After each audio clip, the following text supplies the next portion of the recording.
ہاتھ یا داہنا ہاتھ لگائیں۔ رکن یمانی سے حجر اسود کے درمیان یہ دعا مسنون ہے: ربنا آتنا فی الدنیا حسنۃ وفی الآخرۃ حسنۃ وقنا عذاب النار۔ یہ دعا کرتے ہوئے حجر اسود کے سامنے پہنچ جائیں۔ اب آپ کا پہلا چکر مکمل ہو گیا۔ اسی طرح 7 چکر مکمل کریں۔ حجر اسود سے شروع کریں اور حجر اسود پر ختم کریں۔ جب بھی حجر اسود کے سامنے پہنچیں تو استلام یا اشارہ استلام کریں۔ اس طرح طواف میں کل 8 مرتبہ حجر اسود کا استلام یا اشارہ ہوگا۔ یہاں یہ بات یاد رکھیں کہ طواف کے دوران کوئی مخصوص دعا قطعاً ضروری نہیں ہے۔ جو دعا یاد ہو مانگتے رہیں یا صرف سبحان اللہ والحمد للہ ولا الہ الا اللہ واللہ اکبر ولا حول ولا قوت الا باللہ پڑھیں یا کوئی بھی ذکر کرتے رہیں۔ اگر کوئی بالکل خاموش رہے تو یہ بھی جائز ہے۔ 7 چکر پورے ہونے پر 8ویں بار حجر اسود کا استلام یا اس کا اشارہ کر کے طواف ختم کر دیں۔ اب دونوں کاندھے ڈھانپ لیں۔ ملتزم پر حاضری۔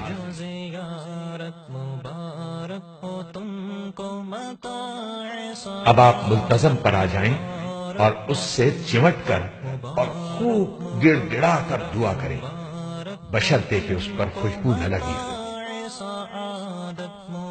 اب مقام ابراہیم کے پیچھے بغیر سر ڈھانپے 2 رکعت واجب الطواف ادا کریں اور خوب اچھی طرح دعا مانگیں۔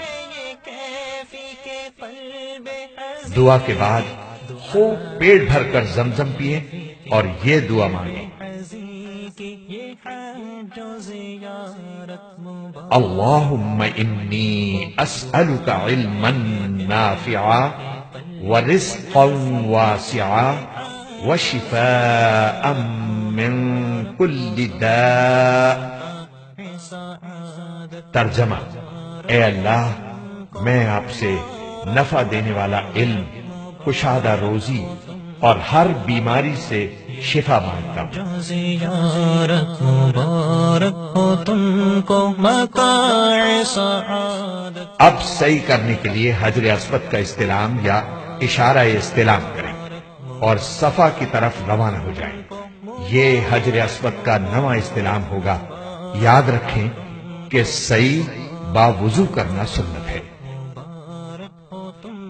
صفا پہنچ کر سعی کی نیت ان الفاظ میں کریں: اے اللہ، میں آپ کی رضا کے لیے صفا و مروہ کے درمیان سعی کرتا ہوں، اس کو میرے واسطے آسان کر دیجئے اور قبول فرما لیجئے۔ پھر حمد و ثنا کے بعد دعا کریں۔ صفا سے اتر کر مروہ کی طرف چلیں۔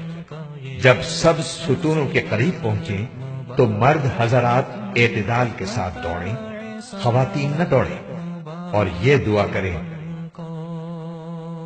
رب اغفر وارحم وانت الاعز الاکرم۔ پھر مروہ پر پہنچ کر قبلہ رخ ہو کر دعا کریں۔ یہ 1 چکر مکمل ہوا۔ اسی طرح دوسرا چکر صفا پر اور تیسرا چکر مروہ پر مکمل ہوگا۔ اس طرح 7واں چکر مروہ پر ختم ہوگا۔ ہر چکر میں مرد حضرات سب ستونوں کے درمیان اعتدال کے ساتھ دوڑیں۔ اگر مکروہ وقت نہ ہو تو شکرانے کے 2 نفل حرم میں ادا کریں۔ حلق یا قصر۔ سعی کے بعد مرد سارے سر کے بال منڈوائیں اور خواتین سارے سر کے بال انگلی کے 1 پورے کی لمبائی سے کچھ زیادہ کتروائیں اور یہ اطمینان کر لیں کہ کم از کم 1/4 سر کے بال کٹ چکے ہیں۔ مرد سر کے چند بال کتروانا حنفی محرم کے لیے کافی نہیں، لہذا اس سے پرہیز کریں، ورنہ دم واجب ہونے کا قوی خطرہ ہے۔ سعادت مبارک ہو تم کو وہ ہے۔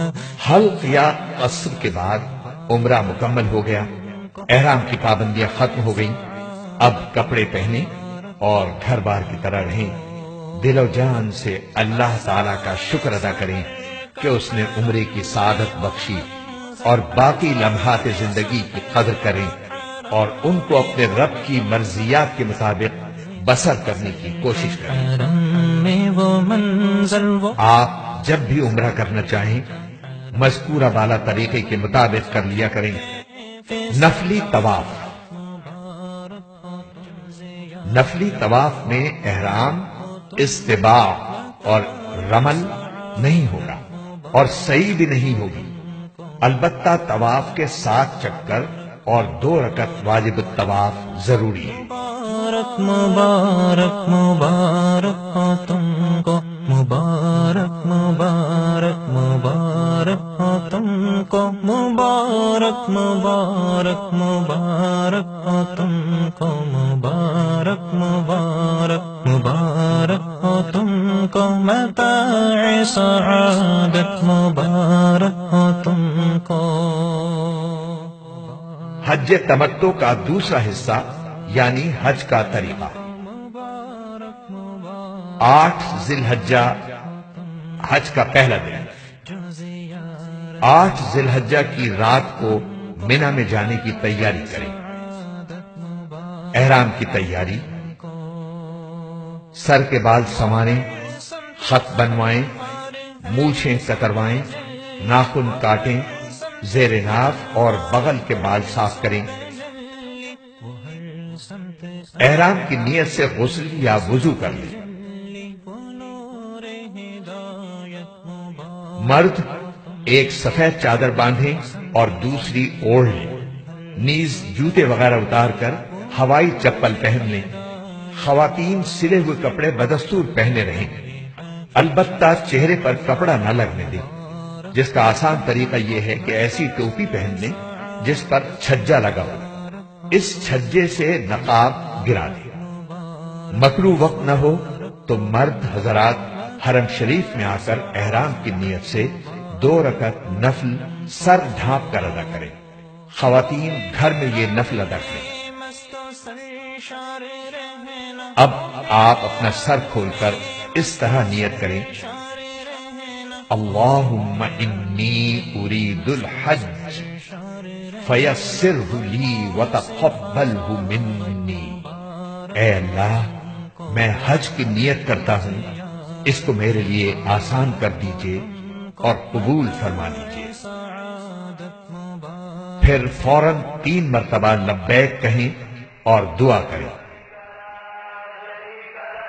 احرام کی پابندیاں، احرام کی پابندیاں شروع ہو گئی، ان کی تفصیل دوبارہ دیکھ لیں اور ان کا خاص خیال رکھیں۔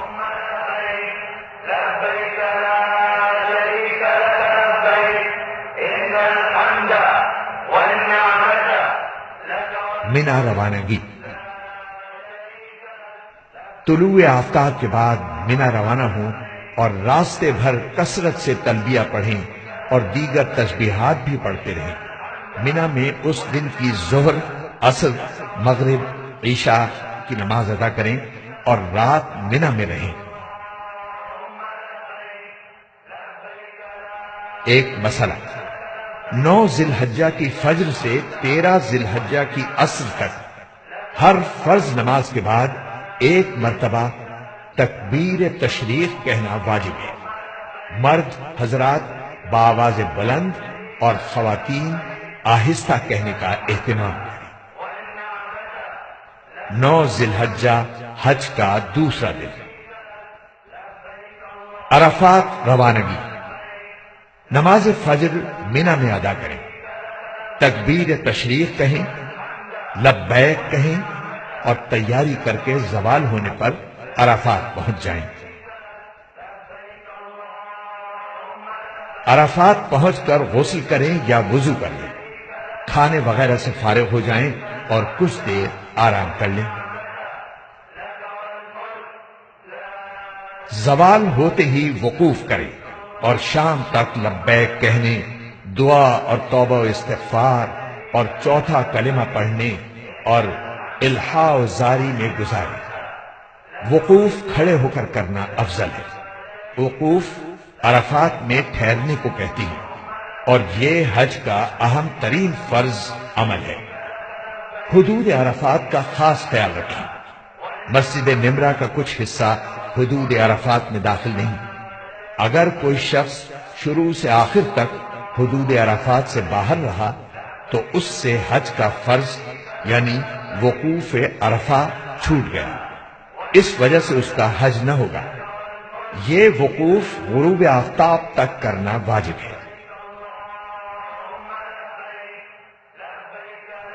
ظہر کی نماز ظہر کے وقت، عصر کی نماز عصر کے وقت اذان و تکبیر کے ساتھ باجماعت ادا کریں۔ مزدلفہ روانگی۔ جب سورج ڈوب جائے تو مغرب کی نماز پڑھے بغیر ذکر و تلبیہ پڑھتے ہوئے مزدلفہ روانہ ہو جائیں۔ سورج ڈوبنے سے پہلے عرفات سے نکلنا جائز نہیں، ورنہ دم واجب ہوگا۔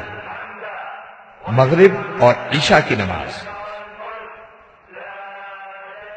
مزدلفہ میں مغرب اور عشاء کی نماز ملا کر ایک ساتھ عشاء کے وقت ادا کریں۔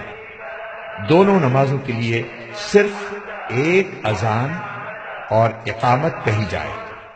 پہلے مغرب کی فرض نماز باجماعت ادا کریں، پھر تکبیر تشریف اور لبیک کہیں، اس کے فوراً بعد عشاء کے فرض باجماعت ادا کریں، پھر تکبیر تشریف اور لبیک کہیں، اس کے بعد مغرب کی 2 سنتیں، پھر عشاء کی 2 سنتیں اور وتر پڑھیں۔ نفل پڑھنے کا اختیار ہے۔ یہ بڑی مبارک رات ہے، اس میں تلاوت و ذکر اور درود شریف پڑھنے میں مشغول رہیں، لبیک کہیں اور خوب دعا کریں اور کچھ دیر آرام بھی کریں۔ مزدلفہ سے رمی کے لیے بڑے چنے کے برابر 70 کنکریاں فی آدمی اٹھا لیں۔ 10 ذی الحجہ حج کا تیسرا دن۔ صبح صادق ہونے پر اذان دے کر 2 سنتوں کے بعد فجر کی نماز باجماعت ادا کریں۔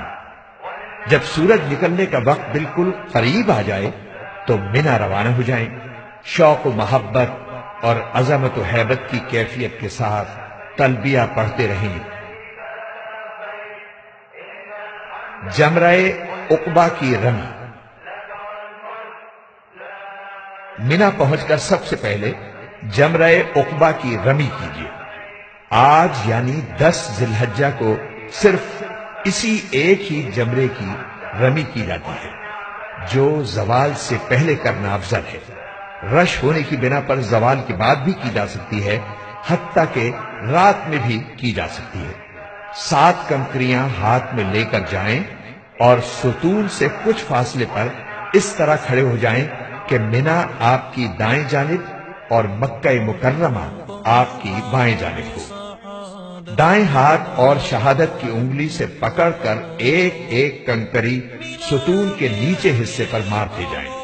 کنکری کا ستون کے گرد قائم احاطے میں گر جانا کافی ہے، ستون کو لگنا ضروری نہیں۔ ہر کنکری پر بسم اللہ اللہ اکبر کہیں اور یاد ہو تو یہ دعا پڑھیں جو حضرت ابن عمر رضی اللہ تعالی عنہ اور بعض دوسرے صحابہ کرام رضوان اللہ علیہم اجمعین سے منقول ہے۔ اللہم اجعلہ حجا مبرورا وذنبا مغفورا۔ جمرہ عقبہ یعنی بڑے شیطان کو کنکری مارتے ہی لبیک کہنا بند کر دیں اور رمی کے بعد دعا کے لیے نہ ٹھہریں، یوں ہی قیام گاہ چلے آئیں۔ قناعت مبارک ہو تم کو، وہ عرفات میں خیمہ زن ہو کے رہنا، بزو قناعت قربانی۔ مبارک ہو تم اس رمی کے بعد قربانی کریں۔ قربانی کے 3 دن مقرر ہیں، 10، 11 اور 12 ذی الحجہ۔ دن میں، رات میں، جب چاہیں قربانی کریں۔ 11 ذی الحجہ کو قربانی آسان ہوتی ہے۔ قربانی خود کریں یا کسی معتمد شخص سے کروائیں۔ عید کی قربانی جو ہر مقیم اور صاحب نصاب شخص پر واجب ہوتی ہے وہ اس کے علاوہ ہے۔ حلق یا قصر، اگر آپ نے قربانی خود منی میں کی ہے یا کسی سے کروائی ہے اور قربانی ہونے کا مکمل یقین ہو چکا ہے تو مرد حضرات پورے سر کے بال منڈوائیں یا سر کے بال انگلی کے پورے سے کچھ زیادہ مقدار میں کتروائیں، مگر حلق افضل ہے۔ خواتین کے لیے افضل یہی ہے کہ پورے سر کے بال مذکورہ مقدار میں کتروائیں اور چوتھائی سر کے بال کتروانا واجب ہے۔ اس لیے چوتھائی سر کے بال اتنی مقدار میں کٹ جانے کا اطمینان کر لیں، چوتھائی سے کم کٹے ہوں تو عورت